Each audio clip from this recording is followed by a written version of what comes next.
They see my disability, I see my ability. They call me disabled, I call myself differently abled. There are some incidents that happen in your life.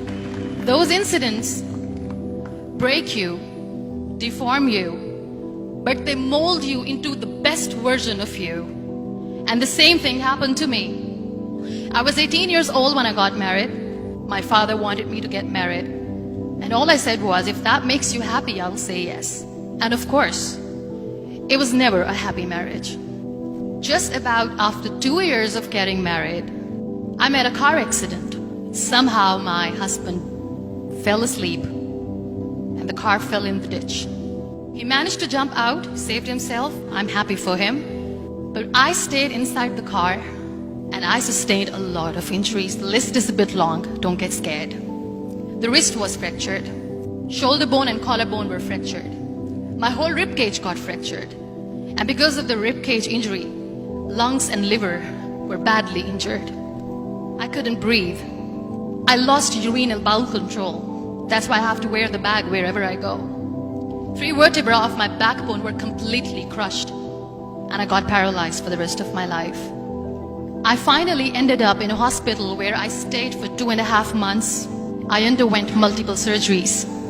One day doctor came to me and he said, well, I heard that you wanted to be an artist, but you ended up being a housewife. I have a bad news for you.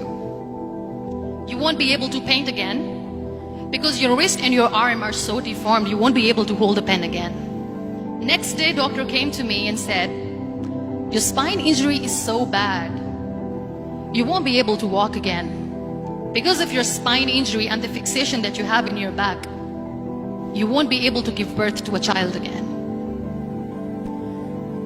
That day, I was devastated. I asked my mother, why me? And that is where I started to question my existence. Why am I even alive? And that is where I realized that the words have the power to heal the soul. My mother said to me, this too shall pass. God has a greater plan for you. I don't know what it is, but He surely has. And in all that distress and grief, somehow or the other, those words were so magical that they kept me going.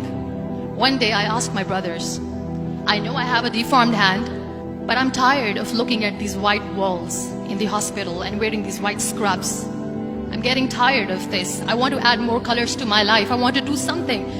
Bring me some colors, bring me some small canvas. I want to paint. So the very first painting I made was on my deathbed, where I painted for the very first time. It was not just an art piece or just my passion. It was my therapy. And then I was discharged and I went back home.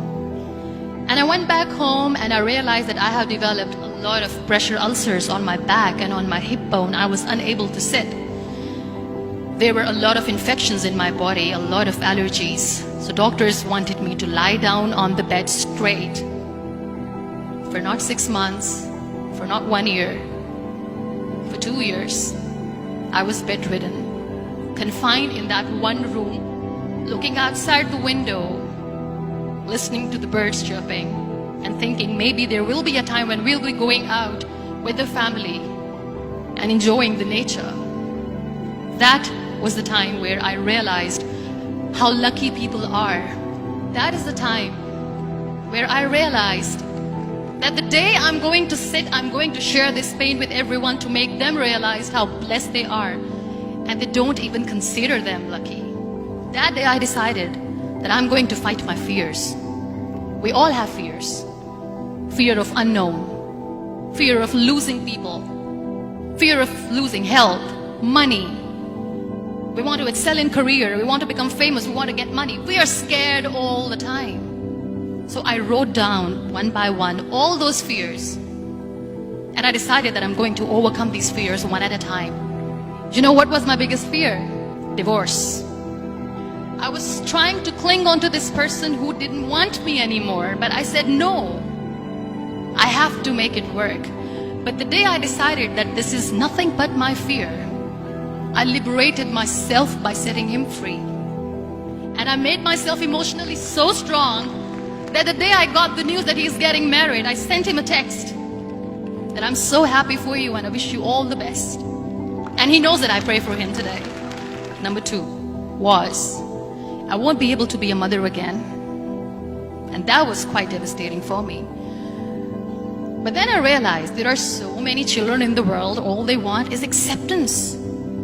So there is no point of crying, just go and adopt one. And that's what I did. People think that they will not be accepted by the people because we, in the world of perfect people, are imperfect.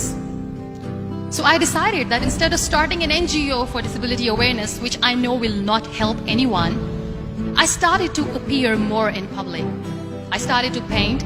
I decided that I'm going to join the national TV of Pakistan as an anchor person. And I've been doing a lot of shows for the last 3 years. I became the National Goodwill Ambassador for UN Women Pakistan, and now I speak for the rights of women, children.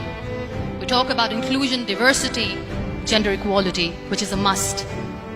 Every time I go in public, I always smile. It's always a big toothy smile on my face, and people ask me, don't you get tired of smiling all the time? What's the secret? I always say one thing, that I have stopped worrying about the things that I have lost, the people that I have lost. Things and people who were meant to be with me are with me. And sometimes somebody's absence make you a better person. Cherish their absence. It's always a blessing in disguise. Live your life fully. Accept yourself the way you are. Be kind to yourself. Be kind to yourself. I'll repeat, be kind to yourself, and only then you can be kind to others.